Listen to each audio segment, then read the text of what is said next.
Have you ever owned a spotting scope? If not, you should look into it. Typical, I know, bad dad jokes, but what is not bad is the product that we are going to be talking about today, which is from Tract Optics. My name is Dave Tim from Guns and Tactics. I do appreciate you spending a few minutes of your day checking out this video with me. If you like what you see, like, share, subscribe. Go ahead and click all the buttons that you're supposed to. And as always, if you have any questions firearms related, you can go ahead and send an email to the email address shown below, the QA@gunsandtactics.com, to enter our end of the month QA episode. Now, what we're going to be talking about today is from Tract Optics, and this is the Toric UHD angled spotting scope. Now, full disclosure, they did send a media sample. Now, I did do a video of one of their rifle scopes, and you can check that out up in the card in the corner, and that was the Toric 4.5 to 30 UHD rifle scope. That scope really did impress me. I really liked the features on it. I stayed in communication with them, kind of talked to them about some other projects, and they told me that they had a spotting scope. We learned about that several months ago, and I received a sample to do a review on to kind of check out. As you guys know, I'm getting more into precision rifle shooting, and having a spotting scope is a nice tool to have, whether you're on the range training or at a match. So that leads me into this review. I've been using this spotting scope for probably around the last 4 months or so. Brought it to a few different matches, let a lot of people look through it, check it out, compare it to some of the other spotting scopes that were there, and really kind of get a feel for what it has to offer. Now, before we get into some of the use, just to give you a quick shout out, this adapter from Novagrade, we actually checked them out at TriggerCon a few years ago, and you can check that video out up in the corner as well. But this is a really cool phone adapter. They have different inserts that go here to go over the ocular of whatever optic you're looking at. In this case, it would be the spotting scope.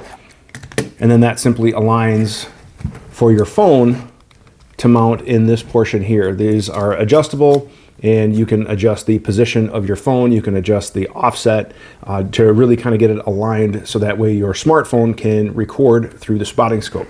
Now, keep in mind you are limited to the quality, and getting everything quite aligned doesn't really represent what you can see with your naked eye, but it kind of gives you an idea of what we're able to do with this. So some of the images that you're seeing, whether it be of shooting, nature, targets, whatever, it was shot through the scope using the Novagrade adapter and my iPhone. And again, some conditions were a little bit better. Sometimes I was a little rushed at a match, so I couldn't get everything quite aligned or focused, but overall it worked out really good. One of the other things that was actually kind of cool was when I did have the Novagrade on, the spotting scope just set up on a tripod, it was a nice display, so that way you could, kind of come off of the scope a little bit. You didn't have to have your eye on it, and other people could then also watch the targets. So other people could kind of verify, especially when we were shooting rimfire matches. Those really small targets were tough to call hits on, especially as the targets got, more beat up throughout the match. It was nice to have a bigger screen. Boom, everybody could see, and there was no debate. You could record your, matches or whatever. So I thought that was a nice accessory if you're going to do this. Now, I bought this at TriggerCon, but what's really cool is Tract Optics also sell these, and they work out really slick, especially for nature, digiscopers, things like that. This is a really cool accessory. Let's get back to the spotting scope. It does come with a really, really nice box. I'm not big into the packaging unless it's done really poorly, but here's what was cool with the box inside. If I can get it to open, it's a snug fit. Come on. Right on the cover, they have a nice note basically thanking you for the purchase, but they give you contact info right off the bat. And what's nice is that if you call during business hours, and if they don't answer, they're going to get back to you really quick. And I just thought that was very nice. And the customer service I have always received from Tract has been top notch. So as a company, I really enjoy working with them. I really enjoy recommending their products. I really enjoy hearing feedback. And when I go to a match and I see other people with Tract scopes and they say, hey, I had a great purchasing experience, that just reaffirms what I know of them as a company. They are a small company. The two founders are basically the main principals, and they are developing some good products. They're delivering good products at a very attractive price point that's very competitive, and it's good high quality stuff. And they're doing it with the shooter's perspective in mind. They're listening to their audience, and they might not be the fastest moving company, but when they do make moves, they're listening to what the company or what the customer wants, which is what a company should be doing. So just that's my quick note on them. The only downside with a direct-to-consumer company is obviously you can't go to a store and put your hands on it. You're relying on guys like me giving you reviews. But their lifetime warranty and their customer service, I have nothing but great things to say about, and I don't think you'd be disappointed with that experience. Right off the bat, I really like the features of the spotting scope, and they were really thinking to have different eyepieces available to start with. So you have some options. Street price is going to start around $1,400 all the way to $1,500 depending on which eyepiece you get. And what's cool is that you can get different eyepieces. What's nice is that they do have the eyepieces also available as a separate accessory. The 22X is $294 and the 30X is $344 as of the time of production. If you wanted to buy the magnification model and then get a reticle eyepiece later, you can certainly do that. What I have here is the 27 to 55 magnification. And just as the name sounds, it's 27 to 55. So you can zoom in and out depending on what you would like to look at. The two other eyepieces they offer actually have reticles built in, and they have a 22 fixed power milling reticle and a 30 fixed power milling reticle. And that eyepiece just looks like this. Now I received the 22, and at first I thought I would want the 30. And quite frankly, how it ended up working out, I was really glad that I ended up receiving the 22 fixed because it still had a nice wide field of view. Glass quality is great, but let's talk, we'll get to that in just a sec.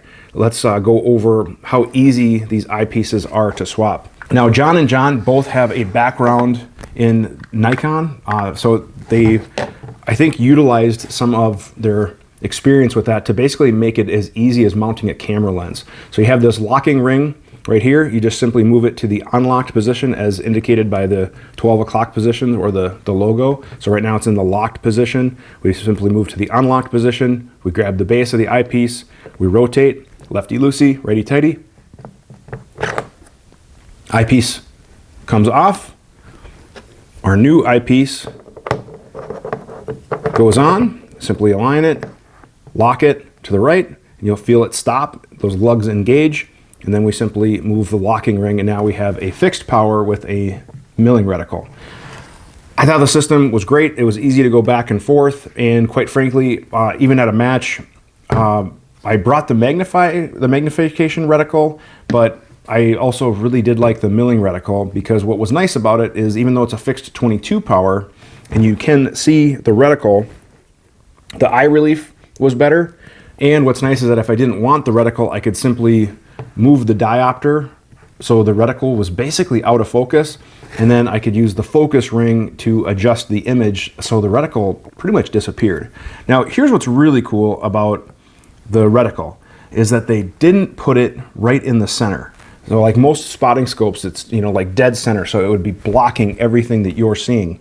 And what's nice is they put it off. So you can still look at the sweet spot of the glass, you can see the subject, but then if you wanted to measure something, you could just simply align the reticle, which is going to be in the corner, I'll show you an image of it, to your object, and you can either measure for height, measure, you know, try to do distance estimation or movement estimation. It just really worked out slick. And when they were telling me about this back when we were first talking about discussing this, I said, please don't put the crosshairs right in the middle. Oftentimes when we're spotting hits, we're not always measuring, and it would be super awesome to have it off, and they were like, hey, we're ahead of you, we're gonna put it over here. And I was just like, yes, they get it. They're thinking about it truly from that shooter's perspective, which is just great. So like I said, you're seeing an image of what the reticle looks like, just their graphic, but I thought it worked out really slick. It's easy to read, the numbers aren't too fine, or the increments aren't too fine, things like that. Now, as far as specs, we'll just go over a couple specs. Like I said, if you buy the scope with the magnification eyepiece, it's going to be right around $1,500 street price. Occasionally they do have sales, things like that, but $1,500 is a heck of a value. We'll talk more about that here in a little bit. You guys know that I'm not a big spec reader, but for full specs, you can check out their webpage. You can see all the measurements, specs, things like that. If you're doing research on buying a high-end spotting scope, I'd highly recommend you check out the manufacturer specs anyway, rather than take some guy's opinion on YouTube on specs. There's that. What's nice is that they're using that shot high transmission glass. So the glass quality is incredible. And because they don't have any middlemen, they basically sell direct to you. You are not paying distributor markup, dealer markup, and these different tiers that a lot of companies have. And you'd be surprised how many tiers of markup some of these optic companies have. But the glass quality is absolutely stunning. It was very clear, low light, color, chromatic abbreviation was very minimal, and I was very impressed with the glass quality. So shot glass, which is great. All of the other specs and stuff you can read on there, but I just did want to talk a little bit about that. As far as feel, the rubber coating definitely kind of helped with scratches, and you can see like there's some dirt and scratches and things. I wasn't nice to it. I used it, and I wanted to get an idea. I used it how I was really going to use it as a match. So I was throwing it in my backpack, taking it in and out of my truck, throwing it around where, I mean, not literally throwing, but gingerly tossing maybe. And it held up just fine.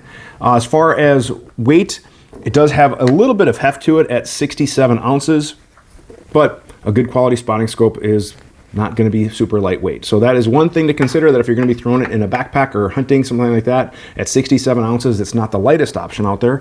So maybe binoculars might be a different option, which one of the other things that I started to use more and more, or see more and more in matches, is binoculars. And I also noticed that Tract is coming out with 15x spotting binoculars, which I think will be another great product for them. All right, let's talk about eye relief real quick. The specs say it's 17 to 16 millimeters, and then the angle of view is 2 to 1.4 degrees. And that is going to kind of develop your eye box. Now, speaking of eye box, one thing I do want to talk about is also exit pupil, and you divide basically the ocular and the objective. So the exit pupil does shrink as you increase magnification, just the nature of the beast. Now, one thing I did find is that I started to go up to higher magnification because the objective size is 80 millimeters. Exit pupil did start to get a little bit smaller, just meaning that you'd have to get your eye alignment a little bit more critical at those higher magnifications. So it's just kind of a nature of the beast with magnified optics. Rifle scopes have it, telescopes, things like that. So it's just something to keep in mind, that if you're planning on using this at those higher magnification ranges, a tripod or a good solid mount is an absolute must. You're going to need that. One other feature I really liked, and I realize they're not completely unique, but it does have a built-in sunshade. Sunshade obviously works great for glare, but it also can help protect. So in case something were to come in and scratch the lens, just having to make that object come in a little bit deeper is always nice. So I would recommend, extending this out. It did come with the lens cap, of course, and then it does come with caps for the back. They do also have a neoprene cover, which is available as an accessory, and I wish they would just include that right off the bat, because I think that's great, especially if you're going to be taking it off, throwing it in backpacks or range bags or whatever. Just to add that neoprene cover to help protect the body would be nice. As far as the tripod collar, it does have a tensioning screw here, so you can rotate this, and it does have detents in the 90 and 45 degree positions. So depending on how you are going to mount this on a tripod, you can easily, find a good spot. So for example, I may have it on a tripod if I was shooting prone, and I could have it something like that. Or if I'm going to have it on a traditional tripod and just, bend my neck down a little bit, you can do that. So the detents were just fine. You do have those detents all the way around, and then it just simply snugs up once you find the detent of your choice. And then the bottom is threaded for a 1/4-20, so I added my Manfrotto plate so I can use it with my tripod. As you can see, it is made in Japan, serial number. Overall, like I said, build quality is really good. No issues with that whatsoever. Now, what you want to hear about, how does it look? You're going to see footage, and you're going to see other people using it. I had a match director at a precision match look through it. He was calling hits with it all day, no strain. It's great. Optic quality is really nice. I have zero complaints with the optic quality. Just no complaints whatsoever. And I'm comparing it against, I have an older Bausch & Lomb, I think it is. Back in the day, it used to be a pretty nice spotting scope. I also have a Bushnell, and then I've got to look through some friends' high-end Vortex, Swarovski, things like that over the years, and I would put this right up there with that high-end glass. I really would. Now, obviously, I didn't have a Swarovski or the high-end Vortex right next to it, so I wasn't doing a direct back-to-back comparison, but from what I can recall, and don't get me wrong, those scopes are super nice, but when you look through a high-end spotting scope like this, you're greeted with just a nice bright image. It's almost like everything is enhanced. Well, obviously it's magnified, but when you look through it, everything just is brighter and crisp and vivid. And I was just greeted with a nice tone. Some spotting scopes you look through, it has like a yellowish tone or a bluish tone. And I didn't notice any really tone with this. I just noticed a nice, pleasant image. I looked through it and boom, it was just vivid and bright. So very impressed with the glass quality. The only area I really didn't get to evaluate it a ton was in inclement weather, cold weather. Now it is rated for cold weather because of the gas purging. So you can, it's waterproof up to 3 meters for 30 minutes with an IPX7 rating. And then it also does have a temperature rating of 158 degrees to -1 Fahrenheit as an ideal operating temp range. And I didn't really get to test that because I received it kind of late winter, early spring, and then into the summer. Now, I did use it during very hot weather. It was in the 90s several times when I went to the range, no issues, but I didn't get to evaluate it in the winter, and I'm hoping to check back with you this winter. I'm hoping to be able to hang on to this for a little bit longer, and then I might use it for some nature spotting and work this winter, and then I can also get back to you on some cold weather performance as well to see if we have any fogging issues. I'm not anticipating it, but that's one area that I did not get to address.